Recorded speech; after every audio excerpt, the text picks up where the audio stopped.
முத்துவும் மீனா வீட்டுக்கு வராங்க. முத்து வந்து அண்ணாமலை பார்த்துப்பா, உனக்கு தெரிஞ்சவங்க யாராவது பி பாசிட்டிவ் ரத்தம் இருக்கிறவங்க இருந்தா சொல்லுப்பா அப்படின்னு சொல்றாரு. ஏன்டா அப்படின்னு சொல்லிட்டு அண்ணாமலை கேட்கறாரு. ஒரு வயசானவங்களுக்கு அவசரமா பிளட் தேவைப்படுதுப்பா, அவங்களுக்கு ரோட்ல அடிபட்டுருச்சுப்பா, அதனால ஹாஸ்பிட்டல்ல சேர்த்திருக்காங்க, அதனாலதாப்பா அப்படின்னு சொல்லி முத்து சொல்லவும், உடனே ரவி இருந்துட்டு டே மனோஜும் பி பாசிட்டிவ் தான்டா அப்படின்னு சொல்றாரு. உடனே மனோஜ் அப்படியே திரும்பிக்கிறாரு. முத்து உடனே அப்படியா அப்படின்னு கேட்டோன்னா அண்ணாமலை வந்து டே மனோஜ் நீ போய் கொஞ்சம் உதவி செய்டா அப்படின்னு சொல்றாரு. சொல்லி முடிக்கிறக்குள்ள மனோஜ் வந்து ஐயோ அப்பாப்பா நான் போலப்பா அப்படின்னு சொல்றாரு. ஏண்டா ஒரு உயிரை காப்பாத்துறது புண்ணியண்டா அப்படின்னு சொல்றாரு அண்ணாமலை. ரத்தம் கொடுக்கறதுல என்னடா இருக்குது அப்படின்னு வேற கேட்கறாரு. அவங்களுக்கு ரத்தம் கொடுத்துட்டு என் உடம்புல ரத்தம் குறையிறதுக்கா அப்படின்னு சொல்லிட்டு மனோஜ் கேட்கறாரு. அதை கேட்டு ஸ்ருதி இருந்துட்டு மனோஜ் அவங்க என்ன லாரியிலேயே பிளட் எடுக்க போறாங்க, தேவையான அளவு தான் எடுப்பாங்க. அது மட்டும் இல்ல அடிக்கடி பிளட் டொனேட் பண்றது வந்து நல்ல விஷயம் தான். நீங்க பிளட் டொனேட் பண்ண 24 ஹவர்ஸ்ல இருந்து 48 ஹவர்ஸ்க்குள்ளார புது பிளட் வந்து டீஜெனரேட் ஆகும், பியூரிஃபையும் ஆகும் அப்படின்னு சொல்லிட்டு விளக்கமா சொல்றாங்க ஸ்ருதி. நான் இதுக்கு முன்னால பிளட் எல்லாம் டொனேட் பண்ணனது இல்ல, எனக்கு பயமா இருக்குது, ஐ எம் நாட் இன்ட்ரெஸ்டட் அப்படின்னு சொல்லிட்டு மனோஜ் சொல்றாரு. அதை கேட்டோன்னு அண்ணாமலை இருந்துட்டு டே முத்து கூட அடிக்கடி பிளட் டொனேட் பண்ண வேண்டாம், அவன் ரத்தம் கொடுக்கறதுக்கு வேற பதிஞ்சு வச்சிருக்காண்டா அப்படின்னு சொல்றாரு. அதை கேட்ட ஸ்ருதி இருந்துட்டு ஓ நீங்க டோனரா அப்படின்னு சொல்லிட்டு கேட்கறாங்க. உடனே முத்து இருந்துட்டு ஆமா, ரோட்ல எத்தனை ஆக்சிடென்ட் எல்லாம் பாக்குறோம், அடிபட்டு அப்படியே ரத்தம் எல்லாம் போயிடும்ல. ஒரு நாள் ரோட்ல ஒரு பெரிய ஆக்சிடென்ட் பார்த்தேன், ரத்தம் எல்லாம் உடம்புல இருந்து அப்படியே எல்லாமே போயிருச்சு, அந்த ஆளு அந்த இடத்துலயே காலி. அப்பவே போய் நான் வந்து அதை பதிவு பண்ணிட்டேன், அதுல இருந்து யார் எப்ப கூப்பிட்டாலும் நான் போய் உடனே ரத்தமும் கொடுத்துருவேன் அப்படின்னு சொல்லி முத்து சொல்றாரு.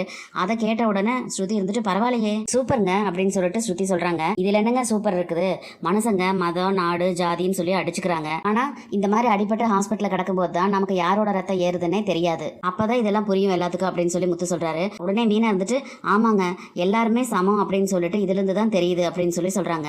ரத்தத்துல குரூப் வேணா மாறலாம், ஆனா 6-7 குரூப்புக்குள்ள எல்லா மனுஷங்களும் அடங்கிருவாங்க அப்படின்னு சொல்லி மீனா சொல்றாங்க. சரியா சொன்னமா, அதுவும் ஒரு உயிரை காப்பாத்துறதுக்காக ரத்தம் கொடுக்கறது வந்து யோசிக்கவே கூடாது, இவன் என்னடானா இப்படி யோசிக்கிறான் அப்படின்னு சொல்லி அண்ணாமலை சொல்லவும், உடனே விஜயா இருந்துட்டு ஏங்க மனோஜ் ஏங்க ரத்தம் கொடுக்கணும், அவனுக்கு சின்ன வயசுல இருந்தே உடம்புல ரத்த ஓட்டம் கம்மியா இருக்குது, அப்படின்னா 5 லிட்டருக்கு பதிலாக 5 ml தான் இவன் உடம்புல ரத்தம் ஓடுதா, சும்மா ஏதாவது சொல்லிட்டு இருக்காதீங்க, அவனுக்கு பயம் அப்படின்னு சொல்லிட்டு முத்து சொல்றாரு. உடனே அண்ணாமலை வந்து முத்து நான் தெரிஞ்சவங்களுக்கு எல்லாம் ஃபோன் பண்ணி சொல்றேன்டா. அதை கேட்ட ஸ்ருதி இருந்துட்டு அங்கிள் பி பாசிட்டிவ் வந்து அவ்வளோ ரேர் குரூப் எல்லாம் கிடையாது, ஈஸியா கிடைக்கும். அடிப்பட்டவங்களை வந்து ஒரு போட்டோ எடுத்து நம்ம சோஷியல் மீடியால போஸ்ட் பண்ணணும் அப்படின்னா அதை பார்த்துட்டு நிறைய பேர் டொனேட் பண்றதுக்கு வருவாங்க அப்படின்னு சொல்றாங்க. சரி நான் போய் பசங்க கிட்ட சொல்றேன் அப்படின்னு சொல்லி அண்ணாமலை போறாரு.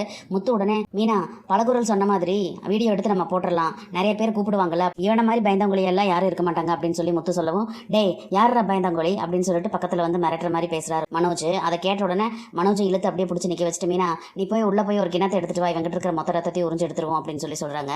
அதை கேட்ட உடனே மனோஜ் வந்து முத்து தள்ளி விட்டுட்டு அந்த பக்கம் ஓடிடுறாரு. அப்பா நாங்க போயிட்டு வந்துடுறோம் அப்படின்னு சொல்லிட்டு முத்து மீனா வெளியே கிளம்பிடுறாங்க. அங்க ஹாலில் வச்சிருந்த ரோகினோட அப்பாவோட போட்டோவை எடுத்து இதை எடுத்துக்கொண்டு போய் நீ ரூம்ல வச்சுக்கோ அப்படின்னு சொல்லி விஜயா வந்து அவங்க கையில கொடுத்துட்றாங்க. சரின்னு சொல்லிட்டு அவங்களும் வாங்கிட்டு போறாங்க உள்ள. கொஞ்ச நேரம் கழிச்சு முத்து மீனாவும் வீட்டுக்கு வந்துடுறாங்க. பாட்டிக்கு எதுவும் பிரச்சனை இல்லை அப்படின்னு சொல்லிட்டு டாக்டர் சொல்லிட்டாங்க, ஆனா அவங்களை கொஞ்சம் நல்லா பாத்துக்கணும், அதான் என்ன பண்றதுன்னு தெரியல அப்படின்னு சொல்லி முத்து சொல்றாரு. அதுதாங்க நானும் யோசிச்சுட்டு இருக்கேன் என்ன பண்றதுன்னு சொல்லிட்டு அப்படின்னு சொல்லி மீனா சொல்றாங்க. பேசாம இங்க கூட்டிட்டு வந்துருவோமா அப்படின்னு சொல்லிட்டு முத்து கேட்கும். ஆமா நமக்கே இங்க ரூம் இல்ல, அவங்களை கூட்டிட்டு வந்து இங்க எங்க வைக்கிறது, அதுவும் இல்லாம அத்தை என்ன சொல்லுவாங்கன்னு சொல்லிட்டு கொஞ்சம் யோசிச்சு பாருங்க அப்படின்னு சொல்லி மீனா சொல்றாங்க. அதுவும் சரிதான், அவங்க சலங்கை எடுத்துட்டு மாட்டிட்டு ஆட ஆரம்பிச்சிருவாங்க, அவங்க பேசுற பேச்ச நம்ம கேட்டுக்கலாம் தாங்கிக்கலாம், அது நம்ம தலைவிதி, தாத்தா பாட்டி எதுக்காக கேட்டுக்கணும், ஆனா எங்க தங்க வைக்கிறதுன்னு தெரியலையே அப்படின்னு சொல்லி முத்து சொல்லணும்னு யோசிச்சுட்டு மீனா இருந்துட்டு ஏங்க பேசாம எங்க வீட்டுல வேணா தங்க வச்சுக்கலாமா, எங்க அம்மா நல்லா பாத்துக்குவாங்க அப்படின்னு சொல்றாங்க. அதை கேட்ட முத்து இருந்துட்டு வேணாம் பாவம் அவங்களே காலையில் நேரமா எந்திரிச்சு பூக்கடைக்கு போகணும், சீதா வேற வேலைக்கு போறா, அதுக்காக நான் வேலையெல்லாம் பார்க்கணும், அது மட்டும் இல்லாம உங்க அம்மா வேற வாடகை வீட்டுல இருக்காங்க, திடீர்னு ஹவுஸ் ஓனர் வந்து ஏதாவது கேட்டாங்கன்னா அவங்களுக்கு சங்கடமாயிரும்ல அப்படின்னு சொல்றாரு முத்து. சரிங்க அப்படின்னா ஒண்ணு செய்யலாமா, வித்யா இருக்காங்கல்ல ரோஹினியோட ஃப்ரெண்டு, அவங்க பிளாட்ல வேணா தங்க வைக்கலாமான்னு சொல்லி நம்ம வேணா கேட்கலாமா அப்படின்னு சொல்லிட்டு மீனா சொல்றாங்க. வாடகை கூட நம்ம கொஞ்சம் கொடுத்துடலாம் அப்படின்னு சொல்லிட்டு மீனா சொல்றாங்க. அந்த பொண்ணு அது வேண்டாம் மீனா, பார்லர் அம்மாவோட ஃப்ரெண்டுன்னா அது கொஞ்சம் ஏடா கூடமா தான் இருக்கும் அப்படின்னு சொல்லிட்டு அவர் சொல்றாரு. ஏங்க அவங்க ரொம்ப நல்ல பொண்ணுங்க, அவங்க என்கிட்ட எப்பவுமே நல்லா தான் பேசுவாங்க, சும்மா கேட்டு பாக்கலாங்க அப்படின்னு சொல்லிட்டு மீனா சொல்றாங்க. உடனே முத்து இருந்துட்டு வேணாம் மீனா அதெல்லாம் சரிப்பட்டு வராது, அது மட்டும் இல்ல அந்த பொண்ணு வேலைக்கு வேற போகுது தனியா இருக்குது, அந்த பொண்ணு வேலைக்கு கிளம்பி போனதுக்கு அப்புறமா தாத்தா பாட்டியும் அங்க தனியா தான் இருப்பாங்க, அப்புறம் அவங்களுக்கு அது சிரமம் ஆயிரும், பேசாம நம்ம தனியா ஒரு வீடு பார்த்து வாடகைக்கு தங்க வச்சிடலாமா அவங்கள அப்படின்னு சொல்லிட்டு முத்து கேட்கிறாரு. அது சரிப்பட்டு வருமாங்க, பாட்டி தாத்தாவும் வயசானவங்க, இப்ப பாட்டிக்கு வேற உடம்பு சரியில்லை, ஏன் சொல்றேன்னா அவங்கள பாத்துக்கிறதுக்கு கூட ஒரு ஆள் தேவைங்க, இப்போ தனியா வேற இருக்காங்க வயசானவங்க, அதனாலதான் சொல்றேன் அப்படின்னு சொல்றாங்க. சரி மீனா அப்படின்னா கடைசியா ஒரே ஒரு வழிதான் இருக்குது அப்படின்னு சொல்லி முத்து சொல்றாரு. என்ன வழி அப்படின்னு சொல்லி மீனா கேட்கும். சொல்லுவேன் ஆனா நீ திட்டக்கூடாது அப்படின்னு சொல்றாரு. மீனா அப்படியே பாக்குறாங்க. பேசாம ஒரு முதியோர் இல்லத்துல போய் சேர்த்தரலாமா, அங்க பாதுகாப்பாகவும் இருக்கும், அங்க கூட ஆளுங்களும் இருப்பாங்க, அவங்க வயசுக்கு தகுந்த மாதிரி நிறைய தாத்தா பாட்டிங்க எல்லாம் இருப்பாங்க, பேசி பழகிறதுக்கும் அவங்களுக்கு கொஞ்சம் ஆறுதலா இருக்கும்ல அப்படின்னு சொல்லி முத்து சொன்னோன்னா மீனா வந்து என்ன சொல்றேன்னே தெரியல தெரியாமல் அப்படியே யோசிச்சுட்டு உட்காந்துட்டு இருக்காங்க.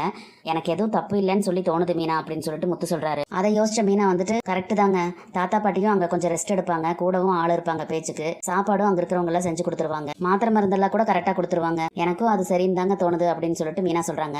அப்புறம் என்ன, நல்ல முதியோர் இல்லமா நான் விசாரிக்கிறேன், அவங்கள கொண்டு போய் அங்கே சேர்த்துடலாம், எல்லா செலவையும் நம்மளே பார்த்துக்கலாம் அப்படின்னு சொல்லிட்டு முத்து சொல்கிறாரு. அந்த நேரம் பார்த்து ரூம்குள்ள இருந்து வெளியே வராரு அண்ணாமலை. என்னடா முத்து, செலவெல்லாம் நம்மளே பார்த்துக்கலாம்னு சொல்லிட்டு இருக்கேன், என்ன விஷயம் அப்படின்னு சொல்லிட்டு கேட்குறாரு.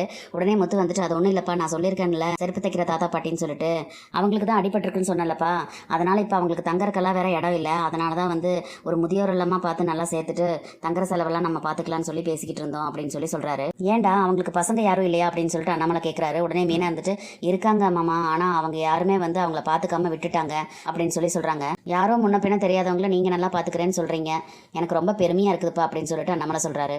இனி என்னெல்லாம் நடக்க போகுதுன்னு சொல்லி நம்ம பொறுத்து வந்து பார்க்கலாம் ஃப்ரெண்ட்ஸ். நம்ம வீடியோ பிடிச்சிருந்தா லைக் பண்ணி சப்ஸ்கிரைப் பண்ணுங்க. தேங்க்யூ.